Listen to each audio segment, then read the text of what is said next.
Not too many hours after our last episode, when we heard Perry Mason and Della Street booked on various charges, including that of kidnapping, we join Liz Wren and Nan Apthorpe as they drive toward court with their lawyer, V.H. Murtaugh.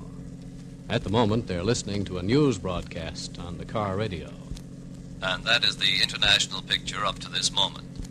And now some local notes.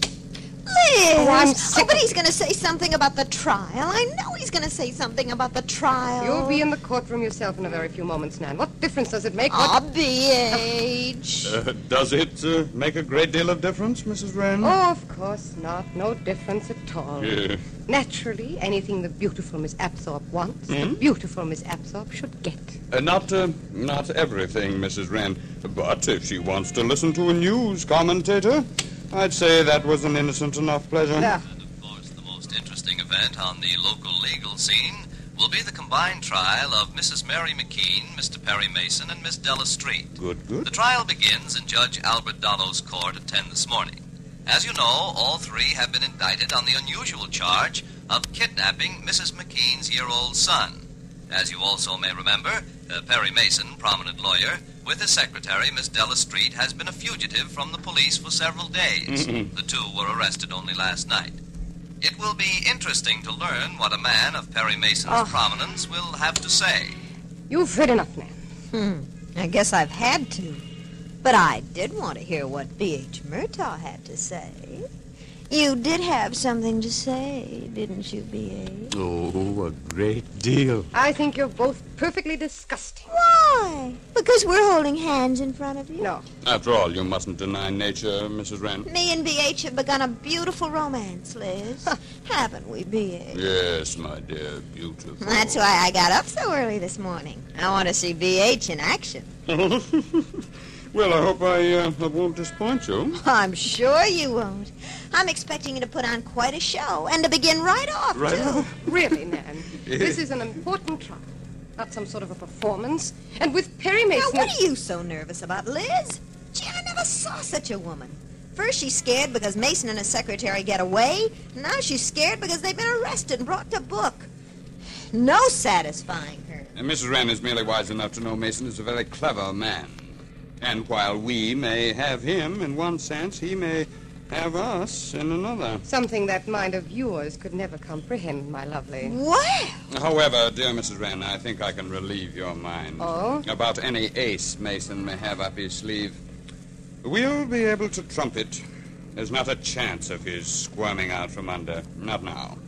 So you needn't worry.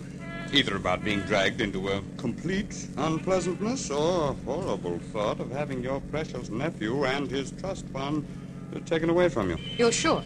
Mason may have been on the trail of something when he was arrested. But I have good reason to believe he didn't get far enough to do any good. Can't you be more specific? You may be called upon to testify, Mrs. Wren, and the less you know, the more convincing you'll be. Well, you're the lawyer. Another thing, you know you won't be able to be in the courtroom. As a witness, you mustn't hear the testimony of other witnesses. If you say so, Well, I can be in on it from the start, can't I? Oh, yes, of course, my love. Although it would almost be worth missing the whole show to be able to get up on the stand and rip Angel Face to pieces. That's another thing. I ask you both to forget your personal feelings as to Mary McKean. Oh? And this applies to you in particular, Mrs. Wren. Your role is that of the devoted aunt who has every sympathy for her unfortunate sister-in-law, but out of love and duty you I feel know how to act. Listen, Liz is the best con woman going. just the same. Oh, well, I don't believe even as clever a lawyer as Perry Mason can beat what's in store for him. I assure you I'd hate to be in Mason's shoes, especially if his defense lies in an attack on you. Then my alibi's arranged. Very much so. Well, tell us the joke, B.H. Let us laugh, too. This I think I'll save, my dear, because it is priceless. But I can tell you this.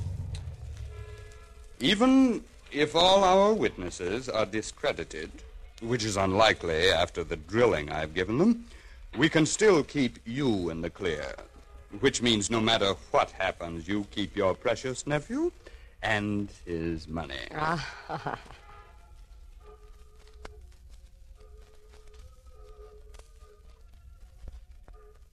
Well, now it's some moment later, and we're in Judge Dallow's court. No briefcase this morning, Della? I'm sorry, Chief, but the bail didn't come through until so late. It doesn't matter, baggage. I won't need a briefcase. Oh? All I need is word that Paul Drake is on his way. Yes? Our worthy opponent just came in. Murtaugh. Mm-hmm. There's Nan Apthorpe and Liz, right in the row behind him. So? Look at him. He fairly oozes confidence. Well, let's do a little oozing ourselves. We have a few minutes before court begins. Yes, but Sit down, Della. And, for heaven's sake, smile. Shouldn't the matron have brought Mary in by now? Will you please stop looking around this courtroom and do as I say? Act confident. Smile. I don't feel confident. Suppose Paul Drake didn't get those... Supposing. Now. You know you can do better than that. More teeth, Della. More teeth. You make me sick. That's my secretary. Now sit down, open the book, and start making pothooks. Chief, if Paul had anything to report, wouldn't we have heard from him by now? Della, we just came into the courtroom. I haven't been near the office. Yes, but what if Helen Henderson didn't give him your message? Baggage. Being arrested has done something to you. Of course she gave him my message. And of course Paul is going to find young Maxwell Cook and bring him and his pictures to this court. And of course I'm going to blow that grin right off of B.H. Murtaugh's face. I wish I were as sure of it as you are. Della, Yes? you losing confidence in your boss? Oh, Perry, of course not. But, well, we've been in tight spots before, but never one like this. And you just stand there and grin. Well, it's a new experience. Well, we can do without it. Don't you realize your future's at stake? All you've built up? And not only your professional future, not just the fact that you may go to jail, but Mary and that darling baby. You haven't said a word about yourself. Well, I don't matter. Well, yes, I do, too, but not when you compare me with Mary and you. Here comes Mary. Now, Della, please, cheer up. If she gets a look at you, she'll be scared to death. Especially if she knows we were arrested, which she doesn't. I know. Look at her face. Mr. Mason, Della. Oh, Mary, darling, Oh, I'm thank so goodness, glad. Della, you're here.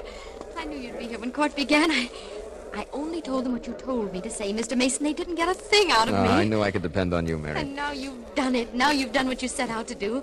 Now I can have my baby with me for good and all. Now we can send Liz Wren to jail. Mary. Oh, you don't know how happy Mary. I am. Darling, Mr. Mason and I were arrested yesterday. What? No, it isn't as bad as it sounds. We were near the end of the trail. Paul Drake can carry on. But arrested? Charged along with me for kidnapping David Jr.? But then how can you act as lawyer? No man can conduct his own defense. And since we're being tried together... But I'm... Mary, I'm going to tell you the same thing I just told Della. You smiled when you saw me.